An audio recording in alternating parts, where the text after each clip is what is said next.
ቴክኖሎጂ ዩኒቨርሲቲ ግቢ ውስጥ በምቹ የመጫወቻ ሜዳ ክለቦች እያመሰገኑት እያደነቁት ባለው ስታዲየም ውስጥ ቀጥለዋል። የተለያየ በመጨረሻ ጨዋታው ደግሞ ከመመራት ተነስተው የኢትዮጵያ ንግድ ባንክን የኢትዮጵያ መድን ፍጹም አምላክ አስረዝሞበታል። ዘነበ ከድር ዘነበ አንተነህ ተፈራን እየፈለገ ነው። ዘነበ አሁንም ራሱ ዘነበ ከድር ዳዊት ካሳው ዳዊት ካሳው ምን አይነት ማስታወቂያ ነው! እየመጣውላችሁ ነው።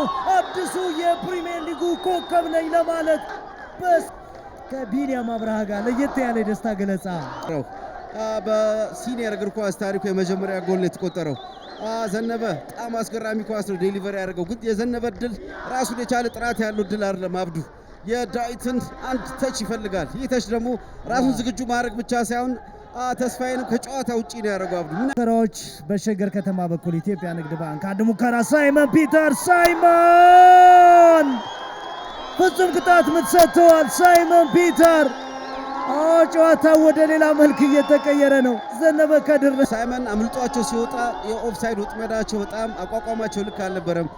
ከልክ ያለፈ ኃይል ያልተመጣጠነ ኃይል ተጠቅሞ ነው የወደቀበት። ከጀርባው ላይ ገዛኝ የተጫዋች ጎል ሊያስቆጥር ተቃርቦ ነበር። አብዱ የትኛውም ንክኪ ጎል እንዳያስቆጥር ያደርገዋል። በተለይ ከጀርባ አዳነ የፔናልቲ መምቻው ላይ ከማሳየት ውጪ ምርጫ አልነበራቸውም።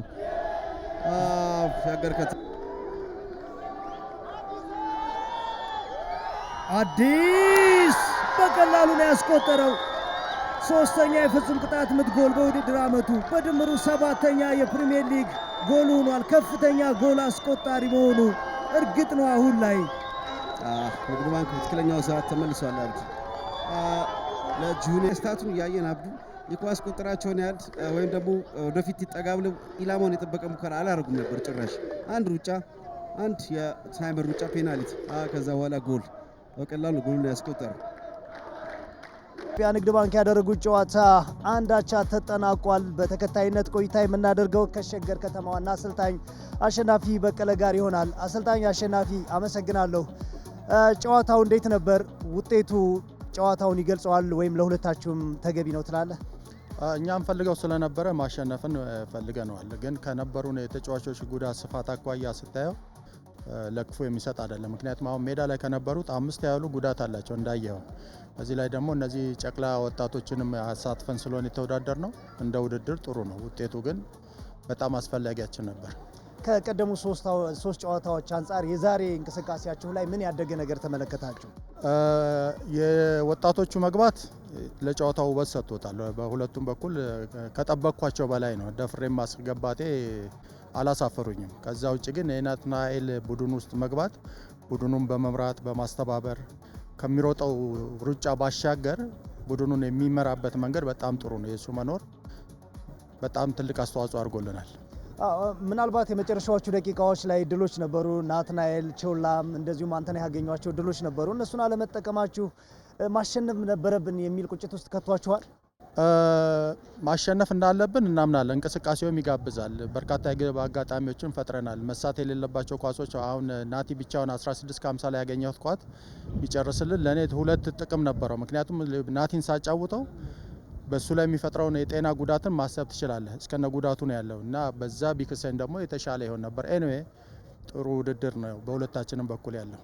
ዳዊት ካሳው የመጀመሪያ ከጀማሪዎች መካከል ሆኖ ሲጀምር የመጀመሪያ ጨዋታው ነው። ጎል አስቆጥሯል። ቢኒያምን በተመሳሳይ ጀምረዋል። እንቅስቃሴያቸው እንዴት ተመለከትከው? ለኔ ብቻ ሳይሆን ለተመልካቹም ድንቅ ነው እና በዚህ አጋጣሚ የክለባችን አመራሮች የእኛን ሀሳብ ተቀብለው ወደ ክለባችን ማምጣት ትልቅ ነገር ነው። ወጣቶች ላይ ከተሰራ ብዙ ነገር ማግኘት ይቻላል። እነዚህ ገና መጀመሪያቸው ነው። ሊጉን አያውቁትም። ደፍሮ ማስገባቱም አንድ ነገር ሆኖ ልጆቹ ደግሞ ኃላፊነትን ወስደው ስራ ላይ መተግበራቸው በጣም ጥሩ ነገር ነው እና ወደፊት ተስፋ እንጥላለን። የተሻለ ነገር ይሰሩናል ብለን አመሰግናለሁ። እግዚአብሔር ይስጥልኝ። ሸገር ከተማ ከ3 ተከታታይ ሽንፈት ያገገመበት ውጤት ነው። አሁንም ወደ ማሸነፍ መመለስ ይኖርበታል። ግን ቢያንስ አቻ ተለያይቷል።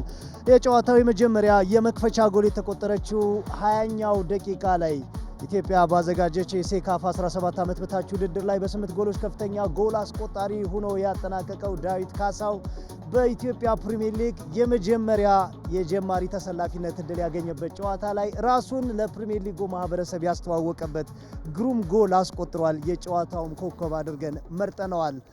ዳዊት እንዴት ነህ? እንኳን ደህና መጣ። እንኳን ደህና ቆያችሁ።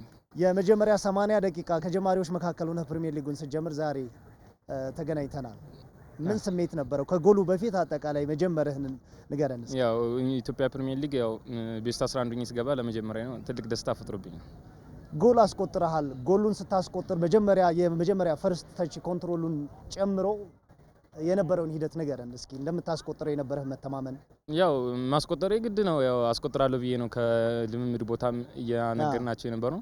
ያው ጓደኞቼም ታስቆጥራለህ እያሉኝ ነበር። ያው እሱን አሳክተናል። ለኢትዮጵያ ፕሪሚየር ሊግ ራስን በዚህ ማራኪ ጎል ነው ያስተዋወቀው። ቀጣይ ከዳዊት ምን እንጠብቅ? ምንድነው ለእግር ኳስ ቤተሰብ ተስፋ የምትሰጠው? ያው እኔ በገባባቸው አጋጣሚዎች ጎል እያገባው ኮከብ ጎል አግቢ መሆን እፈልጋለሁ። እሱ ነው ማለት።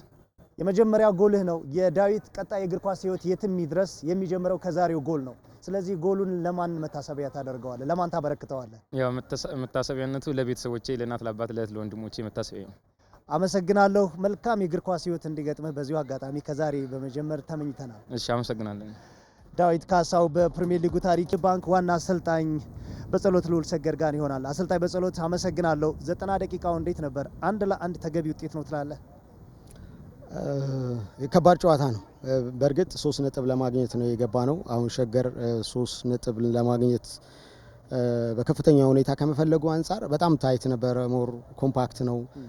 ያንን ለማስከፈት ፕሮሰስ ብናደረግም ግን እንደባለፈው ቁልፍ የሆኑ ቦታዎችን ለማግኘት በጣም ተቸግረናል ብዬ አስባለሁ ከባለፈው ጌም አንጻር። ምክንያቱም አንደኛ የባለፈው ኢነርጂ አልነበረም፣ ድካም፣ ቀኑ በጣም ጋፑ አጭር ነበርና ለጌሙ ያም ነው በዋነኛነት። ሁለተኛ ደግሞ ጉዳትም ላይ የነበሩ ልጆች ከመኖራቸው አንጻር ከባለፈው የመቀዛቀዝ ነገር አለ። ግን በአጠቃላይ መጥፎ አልነበረም። አሁን እንግዲህ የመጀመሪያ ጎሉ ሲቆጠርባችሁ የነበረን ሪአክሽንም እየተመለከትን ነበር። የዳዊትን እንቅስቃሴና ጎሉንም እንዴት ተመለከትከው? ዳዊት እንግዲህ ታዳጊ ብሔራዊ ቡድን ላይ በተደጋጋሚ አይቸው ነበረ። በተደጋጋሚም በአጋጣሚ ነው እኛ ጋር ያልገባው። ጎሉን እያየን ነው በድጋሚ። በጣም ቦክስን የጎል ብልትን በደንብ የሚያቅ እድልን ካገኘ መጠቀም የሚችል መሆኑም 17ም ላይ አይቼዋለሁ። ኖርማሊ ከአምና ጀምሮ ለማዘዋወር ሙከራ አድርገን ነበረ፣ ስላልተሳካልን ነው እንጂ ፕሮሚሲንግ ተጫዋች ነው። ያገባውም ቆንጆ ጎል ነው። ጎሉ ሲቆጠር ጭንቅላትን ይዘህ ነበር። በጎሉ አጨራረስ በተጫዋቹ ብቃት ወይስ በመከላከሉ? በራሳችን ድክመት ነው። ምክንያቱም እሱ ኳሱን ያገኘበት ቦታ ላይ እንትኑን የጠበቀ አልነበረም። የመከላከል መስመራችን ክፍት ስለነበረ ያንን ተናግሬ ስለነበረ ለዛ ነው እንትን ያልኩት። አመሰግናለሁ። መልካም ምሽት። አመሰግናለሁ። ከአሰልጣኝ በጸሎት ልዑል ሰገድ ጋር የነበረንን ቆይታ ነበር የተከታተላችሁት። በዚህ ጨዋታ ምናልባት የሸገር ከተማ